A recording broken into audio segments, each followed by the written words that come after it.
అందరికీ నమస్కారం. ముందుగా శ్రీమాత్రే నమః, శ్రీ గురుభ్యో నమః.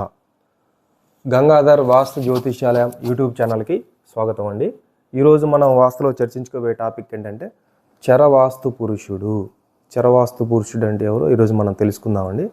మనకి గృహ నిర్మాణ స్థలంలో స్థిరంగా ఉన్న వాస్తు పురుషుడు సూర్య సంచారం చేత లేక భూభ్రమణ ప్రభావం చేత 4 దిశలకి పరిభ్రమిస్తూ ఉంటాడు.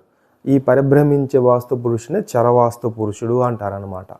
అయితే ఈయన 3 నెలలకు ఒకసారి ఒక్కో దిశలో పరిభ్రమిస్తూ ఉంటాడు. తూర్పు వైపు ఒక 3 నెలలు, అలాగే దక్షిణం దిశలో ఒక 3 నెలలు, అలాగే పడమర దిశలో ఒక 3 నెలలు, అలాగే ఉత్తర దిశలో ఒక 3 నెలలు, ఇట్లా 4 3 12 సంవత్సరం. అట్లా ఈ 4 దిక్కులకి పరిభ్రమిస్తూ ఉంటాడు ఈ వాస్తు పురుషుడు.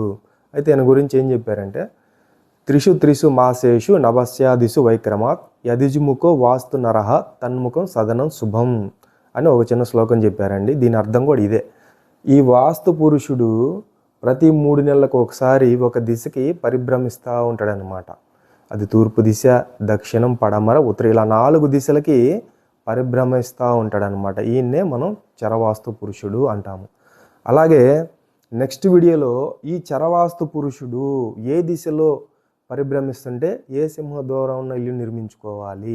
తూర్పు దిశలో పరిభ్రమిస్తున్నాడు అనుకోండి, ఏమైనా తూర్పు దిశలో ఉంటే మనం ఏ సింహద్వారం ఉన్న ఇల్లు నిర్మించుకోవాలి. అట్లాగే దక్షిణ దిశలో పరిభ్రమిస్తుంటే ఏ సింహద్వారం ఉన్న ఇల్లు నిర్మించుకోవాలి. అలాగే పడమర దిశలో పరిభ్రమిస్తూ ఉంటే ఏ సింహద్వారం గల ఇల్లు నిర్మించుకోవాలి. అట్లాగే ఉత్తర దిశలో పరిభ్రమిస్తుంటే ఏ సింహద్వారం ఇల్లు నిర్మించుకోవాలి. ఇది మనం నెక్స్ట్ వీడియోలో మళ్ళీ చెప్పుకుందామండి. అంతవరకు సెలవు. జై శ్రీరామ్.